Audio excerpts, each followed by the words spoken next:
Hi folks, in this video of Rambles with Robin and Ruby, I share some of the scenic views of the Alpine area above the community of Keno City, Yukon. Most of the photos in this video were composed on Keno Hill and Sourdough Hill, above the community of Keno.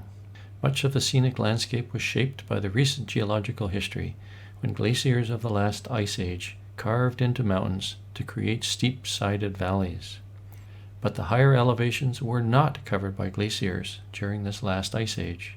That resulted in the formation of some interesting landforms that we will admire in this video. Enjoy!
First, a few comments about Alpine weather. The Alpine is a beautiful place to hike. In the morning, when the weather is sunny, you feel that you can hike forever. But in the afternoon, when the warm, moist valley air starts to rise, the moisture condenses to form clouds as the air cools in the higher elevations. The formation of these clouds is best seen where warm, moist air rises up along the sides of a steep valley wall. That wall was carved by the glaciers during the last ice age. Those clouds are a warning of pending rain. And when the rain comes, it can be miserable, with wind, horizontal rain, and even sleet, and then back to sun, all within a few minutes. If you hike early in the spring, you may even come across unmelted snowpack. Regardless, dress for the worst weather, and you will be sure to enjoy the best weather. During the last ice age, virtually all of Canada was covered by a glacier, or ice sheet, except for a small area of Yukon called Beringia. Now, I have discussed Beringia in a previous video, so I won't repeat that information here. On this colored geological map, we can see the area around Yukon that was covered by glaciers at various times during the last ice age. In a very general way, I have marked the area of Yukon that was never covered by a glacier during the last ice age. That's the area of Beringia. Note that Keno area lies in a region that was covered by a glacier. Or was it? Let's take a closer look. When you look closely at the geological map for the Keno City area, you see that some alpine areas are marked in a light tan color. Those are alpine areas that were high enough that they stood above the surface of the glaciers. They existed as land islands surrounded by a sea of ice. Geologists call those ice-free islands nunataks. You can see many nunatak mountain peaks standing as islands above the glacial ice if you fly from Vancouver to Whitehorse. No doubt, the nunatak land was very cold. In fact, we see special alpine landforms that were created by the freezing and thawing of the land that was once surrounded by the sea of ice. Let's look at some of those landform features that formed on the ice-free nunataks, features that make up the alpine we walk over today. One landform visible in the alpine consists of rock spires, towers, or vertical pipes. Geologists call these features tors. The presence of a tor is one line of evidence that tells us the land was never covered by a glacier. How do we know that? Well, tors are very fragile and would never have survived the crushing weight of the glacial ice sheet cover. Had the glacier covered the land, the glacier would have ground the tor away, producing a flat landscape. Also, we would not expect steep cliffs of rock and rugged pointed edges to have survived the power of the glacier. And finally, we see some rock exposures that resemble a mini tor, and these are made up of soft rock called schist. That soft schist tor rock would never have survived the grinding weight of a glacier. Had the glacier covered this land, it would have surely ground away that weak schist rock. So the existence of tors in the Keno Alpine are distinctive, serve as lookout perches for birds, and are one line of evidence that tells us an ice sheet, called a glacier, did not cover this part of the Alpine above Keno City. A second landform, visible in the Keno Alpine, consists of circular or polygonal-shaped concentrations of large rocks. Geologists call these features frost polygons. Frost polygons can measure several meters across. Zones of coarse rock outline the perimeter.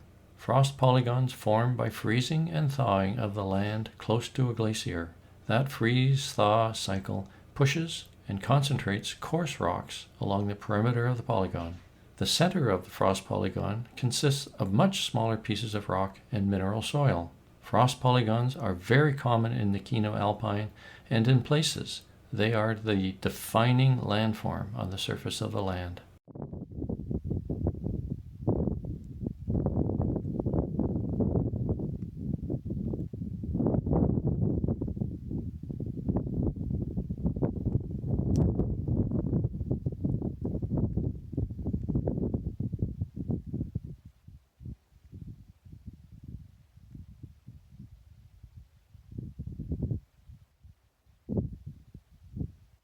The finer grained mineral soil that occupies the center of the frost polygon is an ideal substrate for alpine plants like willows and this wallflower named naked-stemmed wallflower.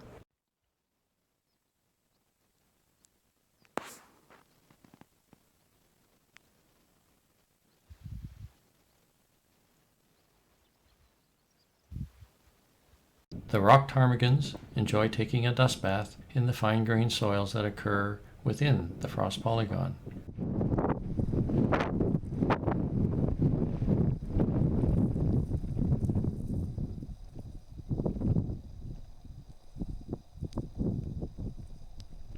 And the coarse outer rock bands of the frost polygon serve as a home for some mammals. Frost polygons would never have survived the crushing and scraping power of a glacier, and therefore the presence of frost polygons in the Keno Alpine is another line of evidence telling us that an ice sheet called a glacier did not cover this part of the Keno Alpine. A third landform visible in the Keno Alpine consists of areas covered by rock fragments. Geologists call this frost-shattered rock. The rock was fragmented by freeze-thaw weathering. During this type of weathering, ice crystals grow inside tiny spaces within the rock. The ice crystals expand during freezing, and that expansion gradually weakens the rock over time, eventually causing it to shatter. The frost-shattered rock pieces can range from fist size to blocks as large as a bed. Walking over these areas of frost-shattered rock can be treacherous. It's certainly not a place for weak ankles.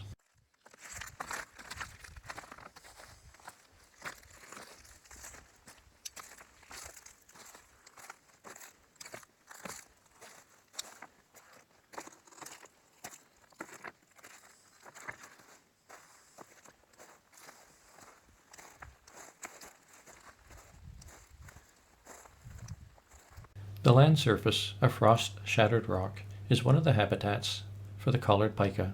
As you walk over these areas, you may hear their sharp whistle, even though they can be very hard to see. Freeze-thaw weathering occurs in extremely cold alpine environments, often close to a glacier, where temperatures regularly fluctuate above and below the freezing point. These areas of frost-shattered rocks are another line of evidence that this part of the Alpine near Keno City was never covered by a glacier, although the ice sheet was certainly close by. As we approach the end of this video, I leave you with some images of the wonderful and diverse scenery that exists in the Alpine around Keno City, Yukon. If you ever get to Yukon, I highly recommend a trip to Keno City and a hike or two across the local Alpine.